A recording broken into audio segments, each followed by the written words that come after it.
We've come to the middle of the year and I have read almost 40 books. And so we're going to do a mid-year book tag. Everybody on the internet is doing them. I have to do one because I want to be like the cool kids.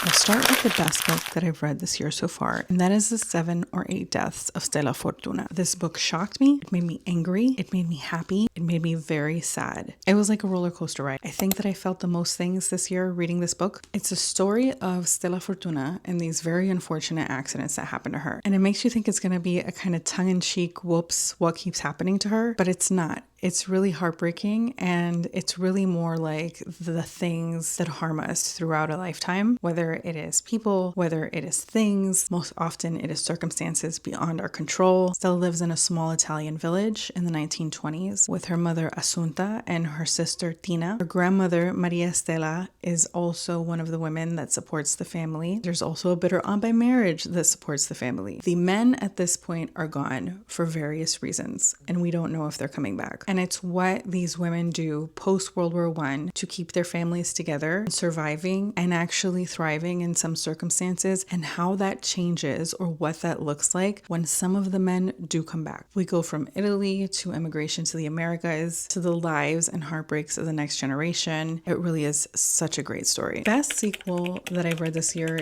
is by default because it's the only sequel that I've read this year, and it's A Curse Carved in Bone. It is my jaunt into kind of traditional romance. I read it on ebook, so I do not have the physical copy, but I found the author when I had gone to Steamy Lit, and I actually have The Bridge Kingdom of hers in physical copy. I haven't finished that series yet. Danielle Jensen has become the author that I go to when I want straightforward romance, adventure, no complications, and just a good time. It is a Viking story about Freya, not a Viking man. I don't know how you would say it, but it's a Viking story about Freya and her trials and tribulations as a powerful Viking woman during that time. It's very sexy. It's not too spicy, just spicy enough, which is why it's a perfect romance jaunt for me. That's what I like. Hopefully I'll get into some more sequels because I haven't done fantasy in a little while and I need to go back in that direction. The book that came out this year that I want to read but that I haven't yet is Waiting on a Friend by Natalie Adler. It's set in 1980s New York during the AIDS pandemic. It's heartbreaking, but it also, from what I've seen, is supposed to be very dry humor, and I love morbidity paired with dried humor.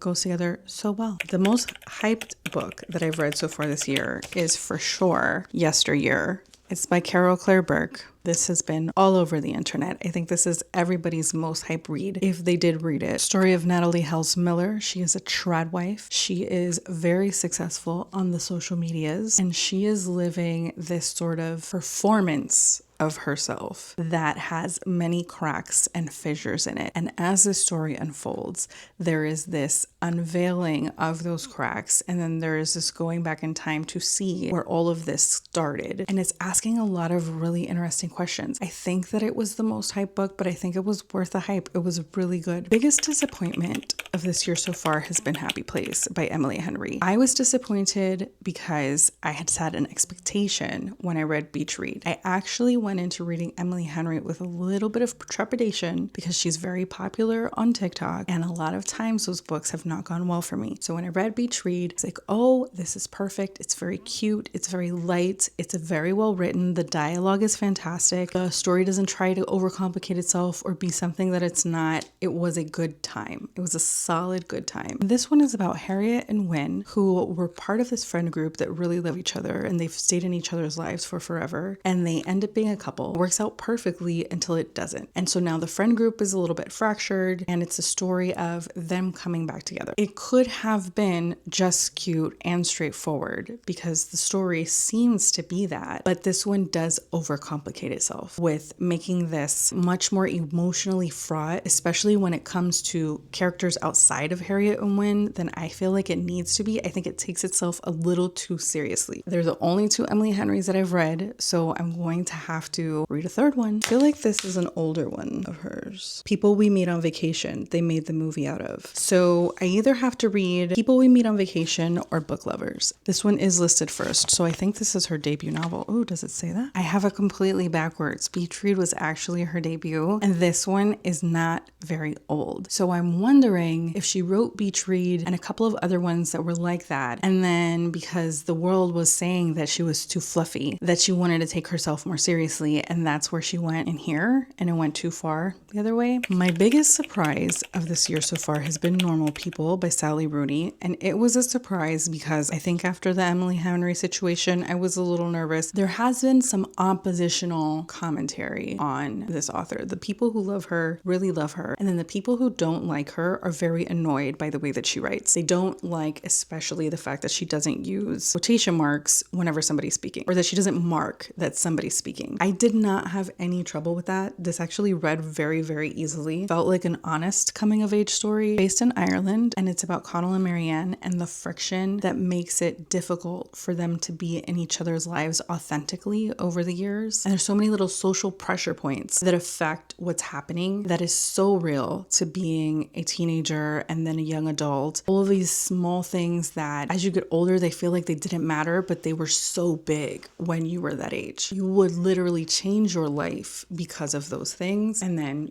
later you're like, that's so stupid. She writes the overwhelming nature of those feelings really well. I can't wait to read another one of hers. I have conversations with friends on my TBR, so that one's next. And my favorite author of the year so far that is new to me is Claire Keegan. Obviously, she is not new, and the internet loves her. I have read a few of her stories. This is the first one that I read, Small Things Like These. I think if I had stopped here, I would have liked her a lot, but I wouldn't have loved her. But then I picked up Walk the Blue Fields, and I also read, what's the red one of hers? So Late in the Day, which I would argue that So Late in the Day is actually better than Small Things Like These. So Late in the Day was crazy. I checked that one out from the library, and I need to buy that one. What I will tell you is do not read Claire Keegan to be in a lighthearted mood. Do not read Claire Keegan first thing when you wake up, because I read one of her stories first thing when I woke up, and wow, trauma first thing in the day. She writes about a lot of difficult topics, bad things that happen to people in normal life. She's not making it up. Some of it might feel crazy, but it's based on some of the uglier things in the world. So if you're into that kind of thing, which I'm not as a whole, I have to palate cleanse a little bit. I read a little bit of this, I read a little bit of romance, a little ridiculous, something a little fun. You got to keep it even. You know what I mean? You got to keep the brain pumping evenly. At least that's the way I feel about it. My new favorite character so far this year is Stella Fortuna. I love how grounded in her own truth she is. She knows who she is and what she wants from a very early age. And she may have come to those decisions because of trauma, but she stands firm in how she feels. And if the world would just let her be, I feel like she could have had a very different, much more fulfilling life. But because, especially back then, it didn't matter what she wanted, other people's ideas of what she should want or need were forced upon her. In my opinion, some of the worst things that happened to her were as a result of compelling her in that way versus the freak accidents that she went through throughout her life. You're just rooting for her so deeply, and you want so much more for her than what she got. The book that's made me suffer the most this year is A Thousand Splendid Suns by Khaled Hosseini. This is not the first time that he has made me suffer, or that one of his stories have made me suffer, primarily because they are based in a historically accurate time and place and are full of historically accurate events that affected the people of Afghanistan. I lived through the time period this book is based in, the 90s, 2000s, but I experienced it from a completely different lens, having been here in America. And the things that happen globally are not the reality of individual people. And the reason why I've suffered so much having read this book is, one, knowing that this was real and how horrendous this was for the people who lived through it. But it's also knowing that today, Miriam and Layla, who are the main two women in this book, would be living through something very similar to the really difficult time that they live through in here right now. It's just so upsetting. I think of this on a regular basis. It starts during the Soviet invasion. It goes through the historical events of the 30 years after that. And even if you just want to fill in your knowledge gaps of what was happening on that side of the world at that time, you really should read this one. It's fantastic. And again, him as an author, his writing is flawless. The book that's made me the happiest this year so far has been The River Has Roots by Amel El Motar. It is the story of Esther and Isabel, who live in the fantastical town of Thistleford that is right alongside a true fairy kingdom. And it's super small, but within this very small story, there's so much magic and excitement and horror, and it just touches everything. And love. There's so much love in this story. The relationship between the Sisters brought me so much joy. Even The Vengeance brought me joy. I just thought it was so great. And this author is the co-author of This Is How You Lose the Time War, which I love. It's an amazing love story. But I didn't realize how dark she could get. There's a story that starts at the end of this that I need to get. John Hollowback and the Witch. It is brutal. I have a thing for fairy tales and brutality. I'm an old Gregory Maguire fan, but I have to get that one because there is something about marrying this in the fairy Hollowland to, and then she killed him because it's so unexpected. It just does something so exciting to the story. And finally, the ones that I want to finish